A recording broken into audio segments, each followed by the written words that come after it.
Hey everybody, thanks for joining SpringPath, the podcast. We have a great show lined up, lots to talk about, so let's get after it.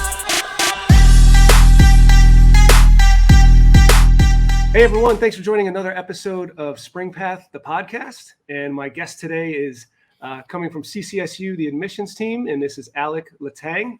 That's the English version. Alick, go ahead. We were just talking about this, but go ahead. How do you say your last name? So growing up, I was corrected, and it's Alick Letang, which is we arrived from the French island or French British island of Dominica, even though I grew up in the Virgin Islands where I was born. So, but it's Alick Letang. But I always say Alick Letang, make it easier. I'm going to stick with Letang because I know. Yep. All right. So, Alick, thank you for joining us. As you know, we built this podcast series to really try to help kids understand, and I say kids, but really students. It could be any age, but really, what is the campus life like? What do you look for in a student? Like, so we're going to cover some things just to kind of demystify the process for them and get a better understanding of CCSU and that first step of getting in through general admission. So I guess where I would start with is maybe you can give me some background on, your path, how you got to this position, and, what your role is with CCSU. So thank you so much for this opportunity. I'm going to give you the short version because they say if I start with a long version, we'll be out here for probably about 2 or 3 hours. So, when I actually got into the industry of admissions, it was said that pretty much we weren't really looking to go into admissions. My degrees in finance, in business with a concentration in finance, and then legal studies because I was thinking about going the legal route as well. But it was my student engagement. It was the things that I did on the college campus. I got involved because I needed to kind of find a space that would allow me to separate from being away from home. Like I mentioned, I grew up in the Virgin Islands, and I came straight to college from the Virgin Islands. So I went from St. Croix all the way to Bristol, Rhode Island. And so talk about the difference, right? Even though you hear Virgin Islands, Rhode Island, that's what I was thinking until I realized how cold it was. But needless to say, it was the student engagement piece that really helped me to kind of sink into a new home. And through that, I found a voice. And I remember doing a presentation at an open house for prospective students looking at the institution. And as a student leader, I was asked to actually present on the various student leadership roles and how one can be impactful on the college life, on the persistence at the college by getting involved.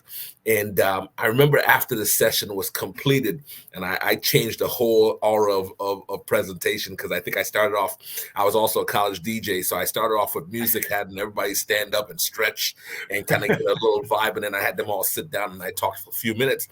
But I remember the horror on the presidents and the director of admissions face because I started off with this hip hop track and they're like, "Oh my Lord!" Well, you're an entertainer. I mean, I was an entertainer, and the funny part is that they actually enjoyed it because of the amount of feedback they got from parents about it was great to have that break because they had listened to previous presenters, so they were sitting for a good hour and a half before I even came up on the stage. So it was great for that break. But one of the things that they found was that I was able to captivate the audience relatively quick. And that's what actually got me in the first interview. They reached out to me right when I was about to sign with a financial company out of Boston. They reached out and said, "Hey, would you come down to the campus for an interview?"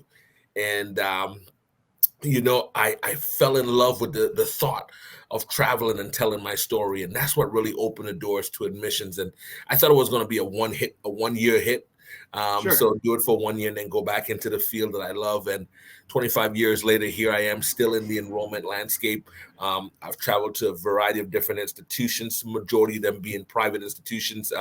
My last 2 stints has been at public universities to really get that side of the piece to make me a little bit more well-rounded, which is something that we look for in our students when we think about applicants. We're looking for that well-rounded student. So for me, when I think about my career, I wanted it to be well-rounded in regards to having the ability to see a small, a medium-sized private, as well as now medium size public as well. I haven't been at the large public yet, but we'll see what happens.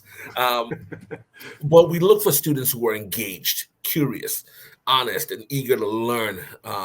And they're willing to contribute, like I mentioned, to the vibrancy of the campus, because that was my piece, getting involved. So those are the things that when we as admission counselors start to engage with students and interact with students, those are the things that we're looking for, because that helps us to identify whether or not the student has done the what we call the homework on the institution, have really looked at, is this an opportunity for me, and can I see myself here?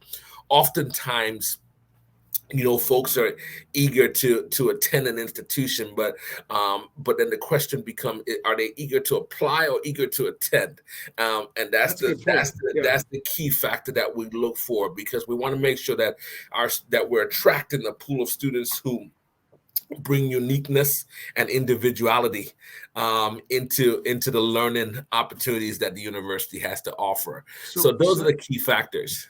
Yeah, I was going to say, so that's a good point. So it's interesting that you say that, like you say, doing the homework. So really, we don't often think like from your perspective, from your viewpoint of what you're looking for in the student. And it's an excellent point that, students, here, I'll say it this way. Students are sometimes pressured out of high school. Hey, you got to go to college. You got to go to college. And they'll just look, to your point, to someplace they can attend, but really, are they going to apply themselves? So out of the gate, you're looking for someone that's actually looked up about the campus, understands about the school. But more importantly, I would think, in talking to some of the high school counselors, you're looking, when you say well-rounded, you're looking for someone who's actually out there already doing things. And what I mean is like any kind of community service or some kind of work history or engaging in sports or some kind of club. Is that what you're hitting at when you say well-rounded? That's definitely it, because the first there's some key elements, right? You hit on all of those topics in regards to the strong grades and the rigorous college preparatory curriculum. That's the first thing that folks always think that admission officer is always going to hone in on. Yes, that is a major part of the application pool, because when you think about like instant decisions, it's based upon your academic portfolio. But yes, we look at your maturity, we look at your extracurricular activities. So how did you get involved, and were you in a leadership role, or were you just someone that said, I'm going to take a whole bunch of opportunities and throw them on a resume? Or did I develop an opportunity to stay with one systematic program and follow that program for 4 years or for 2 years or for multiple years? Because again, for us, that after school job, that community service, those are the unique features that requires you to go outside of your box, outside of your element, in essence, and gain some other perspective that really builds on who you are as a person and what you bring to the table. Yeah, and that's exactly it. Like it's I talk to my kids about this a lot, but it's building a skill set and having more experience. It's always going outside of your comfort zone and trying something new. And to your point, is it something they're just doing to throw on a resume, or did they actually work at it? Is this part of their skill set and who they are? Because one of the things I've heard time and time again, and you can probably speak to this, but sometimes you'll get, let's just say 1,000 students that apply with the exact same academic profile. So for you, how do you determine which students you offer the acceptance to? So I don't know if you can elaborate on that at all, but I have heard that before. And you're 100% correct. When you think about the average applicant, and it varies school to school, right? It depends on if your school is a small institution, a medium size, or large institutions. But you will see caveats or groups of students that look alike, and on paper they're almost identical. And outside of their name and their address, you're looking at the same script, because they're all subscribed to the same classes. They're doing the same thing. It's almost like the group followed each other from the time they got off the school bus. They followed each other for the entire day. Right. And oftentimes you do see that. And one of the things that really makes a student stand out is whether or not they're balanced. Right. So when you look at the profile, the academic profile, and the things that they're doing, have they created a balanced platform for themselves, or are they lopsided one way or the other? You have some that are overly involved in too many extracurricular activities, and they don't take care of their academics. And then you have others that are fully on board academically and have no time for the extracurricular piece, so they don't build a network and they don't build a community. So we're looking for that self-motivated individual who will, again, when we think about any college platform, right? When I think about Central and who we're bringing in, every time I read an application, I ask myself the question, how will this person be an asset to our learning community? Because again, whenever I do a presentation, I tell families that we bring students from different places because why? We're trying to enhance the academic and the learning experience of each student by who we put in the classroom with them. Because it's not just the professor that's actually teaching the class, it's also the students that engage in that discussion, in that conversation that helps to enlighten and create depth in the coursework that you're taking on. No, 100%. And I can speak to this. And I know I've talked to, on some of our other podcasts, I've talked to people that came out of the program, and that's one of the key elements to, I think it's unique to CCSU because I lived in it and I experienced it, but you're right. It's the diversity. It's the different cultures. It's the different backgrounds. It's people from different family sizes. You really get to interact with, it's not a huge campus. It's not a small campus, but it's in that sweet spot, and you get so much exposure to different people, which is great. And we've heard it time and time again. Yeah, so I agree. And you know, it's funny because that's something I actually just said yesterday to a group of students who I was actually chatting with in Vermont, that we are in that sweet spot, a medium-sized college that, yes, you hear the number of 9,600 undergrads, and you say to yourself, oh my God, that's a large population. But then you hear me hit the phrase that it's about the average size class is 25 students, right? 14-to-1 student and teacher ratio. So you're in that sweet spot that you can get lost in the shuffle, but you could be right in front of it. So it really is that ideal place for the student that's really don't know basically what are they looking for. It's a great starter, but the one that knows that this is definitely what I want, it's the ideal location. So it fits both worlds. Yes. Yeah.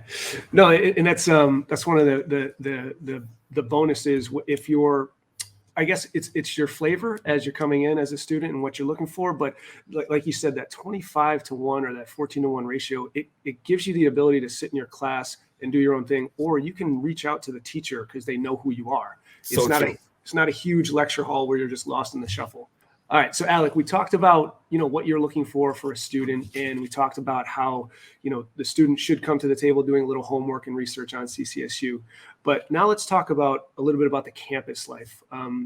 Because some of the questions I get from the students, but mostly from parents of students, is really about, I'm sending my kid away sometimes to a faraway land, to a place we haven't been before, and they're going to be living there on their own for the first time. How are they going to be safe? What's the, how are they going to be successful? How do they engage? What are some of the things that CCSU's campus life offers for a first year student? Oftentimes the toughest part for families is that anxiety of separation.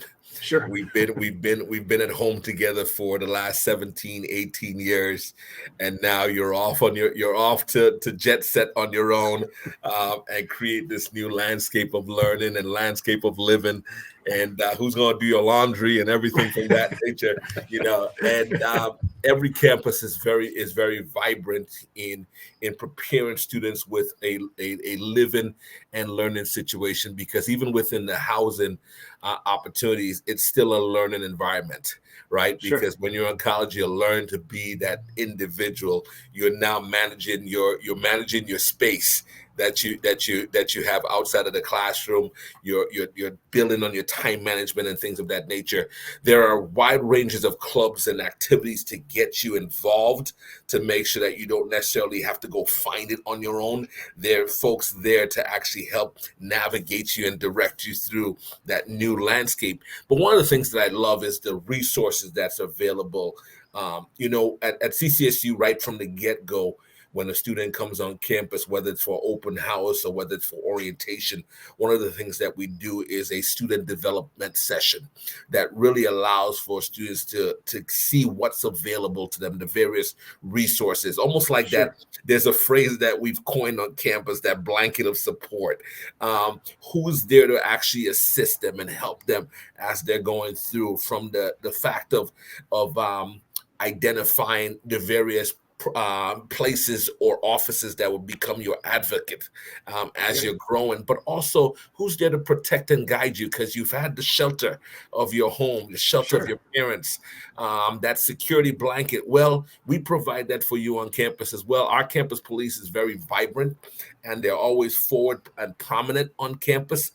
You'll see them whether it's walking on campus, not necessarily walking the beat that you'll normally see in a community, but literally walking and engaging, because they'll stop and they'll chat with you. They'll have conversations. They'll see how your day is going. They're driving on campus. And the reason for that is because they want you to see the visibility that they're part of the community. They're not just there to enforce law or enforce guidelines. They're also there as a learning resources for you. And for some of our students, like those studying the criminal justice field, for them, they long for that because it's a great avenue to learn about the field that they too want to go into. So from the safety net that's created on campus, I love it. Our chief of police is very outspoken in regards not just on policies, but he's outspoken on what's going on in the environment around us as well. So engaging with other municipalities and other officers at other institutions, as well as with the local police department, because we have a great relationship with the New Britain Police Department as well. So again, that security platform is there. So not only do you have the fun and engaging aspect of the 150 plus clubs and organizations that you could dive into, you have the security blanket of a wellness center for taking care of the whole body, the holistic aspect of who you are as a person. So it's not just the mind that we're educating, it's also the body that we're making sure stays in tune health-wise, psychologically, spiritually. All of those components are at the campus should you decide to want it, but you also have this nurturing and safe environment that you can freely leave your door open to meet new folks, or you can close the door, and know that basically you can go to bed sound and sleep, because basically you know that there's folks always watching your sixth, as we say, watching behind you, protecting you at all times.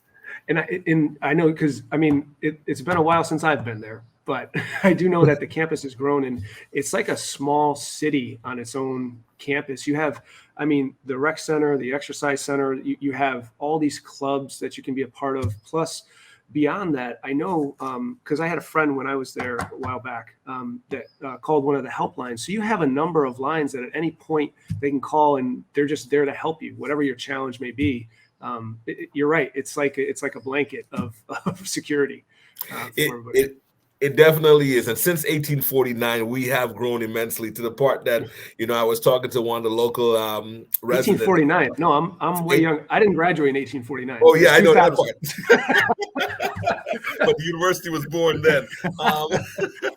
But since we were created and we were born, we've grown immensely. And one of the things that we always talk about is that community engagement piece. And that's really where it is. It's the relationship that we have with one another. It's the relationship that we have outside the extremities of the institution. That's what really makes our city come to life when you're on campus. 163 acres, but you're not necessarily living in all of those acreage, but it's there for you to feel that environment, feel that closeness at the same time. And I did speak with Dr. Frank in the finance department for the finance program, and she actually had some statistics. She was talking to me a little bit offline about, it's statistically proven that students that engage in these clubs actually are more successful. And, so I guess my advice, and based on what you're saying, is really when you come to the campus, get out there, get into the clubs, get into the campus lifestyle, because it's only going to help you be more successful. So true. So true. So, Alick, as we wrap up, what are some of the elements that you would want to share with students considering CCSU, but make CCSU distinctive or different? Uniqueness. That's a great question, and to me, when I think about Central Connecticut State University, we are part of the CSU system. So there are 17 institutions within that system. There are 4 other universities, such as Eastern, Southern, Western, and then there's Charter Oak, our online institution, and then of course the 12 community colleges that we all share space with. One of the things that we focus on is the distinctive elements that make us who we are, and that's the international education, the workforce and state economic development that we pride ourselves on, the community engagement, as well as the interdisciplinary studies and cross-curricular initiatives, allowing students that think in one area of academics to actually venture off into another area and see how they collaborate together. We're a modern public regional university. We're ambitious in our pursuit of knowledge, and that's something that you're going to gain from insight with our faculty members that you're going to chat with. We're bold in our ideas, and we're innovative in the way we think, which is why when we created a brand new facilities for our engineering and STEM sciences, we didn't just call it the engineering school, we called it the innovative hub, because again, we want students to think outside of that box. Again, Central is a community of learners, and we're dedicated to not only teaching, but scholarship that really emphasizes development and application of that knowledge that we bestow upon you, and how you're going to use it in your future careers or your future life. Central is a wow factor, you know. We have a series. You attended Central, you know. Yes. There's a series of core values that we believe in, and it's the accountability, it's the collaboration that you're going to get, the equity, and how we prepare to embrace and strengthen the diversity and inclusion.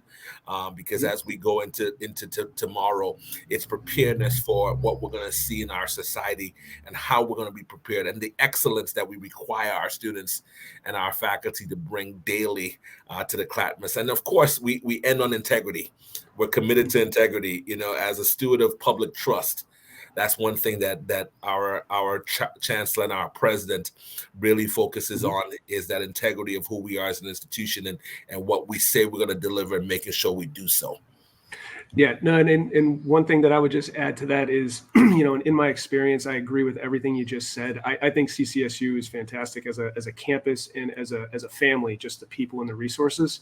But one thing I would add is to just start the network early, because that's one thing. If I look back, that's one thing that I wish I would have done day one when I hit the campus, is begin to, you know, I played sports, I was part of clubs, I did things, but I didn't start building my network and keep connected with everyone. I could have done that better. But yeah, that would be my advice: is get engaged, enjoy the campus lifestyle, but stay connected with people, because it'll help you out in the future.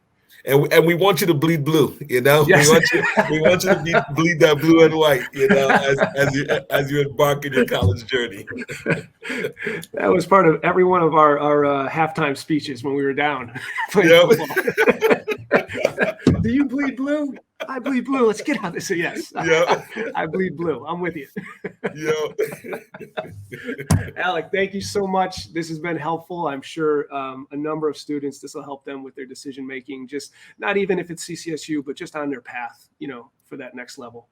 Truly a pleasure being here. And you know that one of the things I always want to make sure that I make sure it's very clear is that admission officers are there, you know, where our offices are always available for that conversation. If you're not 100% sure on an institution, but you made a connection with a counselor at that institution, feel free to reach out to that counselor. They can give you some great advice. Even if it means that you're not coming to their university, they will still give you some of the things that they've learned along the way that could help you in deciding factor as to where do you see yourself as a good fit. Because again, it comes back to that one area that counselors always talk about. It's that fit, you know, it's that gut feeling you get when you walk on the campus. Can I see myself here for 4 years?